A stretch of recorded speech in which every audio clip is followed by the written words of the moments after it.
Hi there. I'm running out of fresh things to say because everyone's starting to touch on the same point. I would echo what Shane says about selling our newspapers. That's our job, and we're selling them to readers. We're not selling them to other journalists, and we're not selling them to PR people or certain industries. We're selling them to the readers, and so it's our job to react to what's working and what's not, and to change that. To address specifically the point that's been put out today about PR influence in newsrooms, I don't think that it's so much that the newsrooms are shrinking. People have talked about already tonight about the change in media and the way people are consuming it, and that is far more influential. But what I would say directly to Belinda's point, because it was the Sunday Star Times that she tried to sell that story to, and I'm happy to say that, and I think it's not so much about the fact that we can't, did we not think it was an important issue? I'm sure that the editor that Belinda dealt with never said it wasn't important, but what we do have to do is focus our attention on making our product different, and as we all know in here, all of you will consume dozens of different media in a week, and our job at the Sunday Star Times when I was there was to deliver a different product.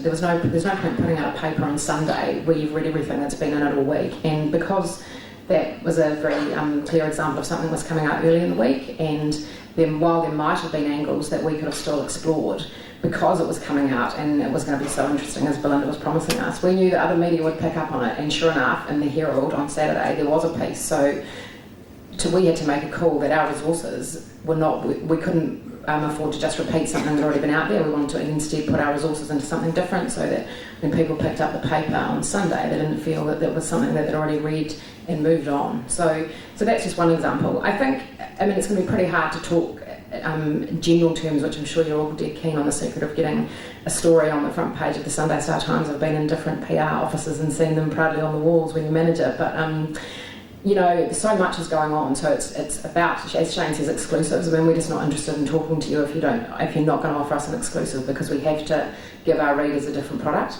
So it has to be exclusive.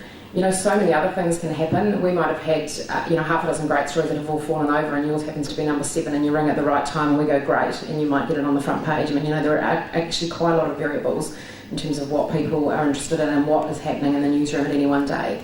The Sunday game is obviously different, as Shane's touched on. We're definitely after exclusives. And our journalists are encouraged to have good relationships with PR people, because, as everyone else has alluded to tonight, your industry has changed a lot as well. So it's not so much that you guys are just trying to place a story about a client to help a brand awareness. You are often going to be the gatekeepers in some crisis management. So we want to figure, when you're figuring out how, whoever's managing Robin Brock and he's going to stand up to apologise, we want to be in there and making our pitch to say, do it to us. So I think there's lots of different elements to the relationships between media and PR people. It's, yes, you guys trying to get your brands out there and your clients and increasing awareness, but also you're managing some things in some crisis situations where we want to get some access to your clients. I mean, the one thing that I should openly tell you is that I encourage our journalists to have as little to do with you as possible if they don't have to, i.e.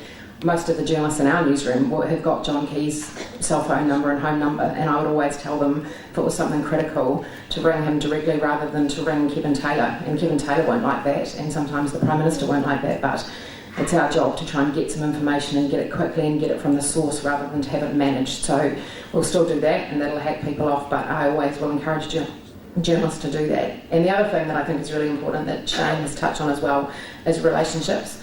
The last thing, exclusives or otherwise aside, the last thing that we like is to be shafted, and so if someone's trying to pitch you an exclusive, which is so not an exclusive, that's the fastest way to hack us all off, really.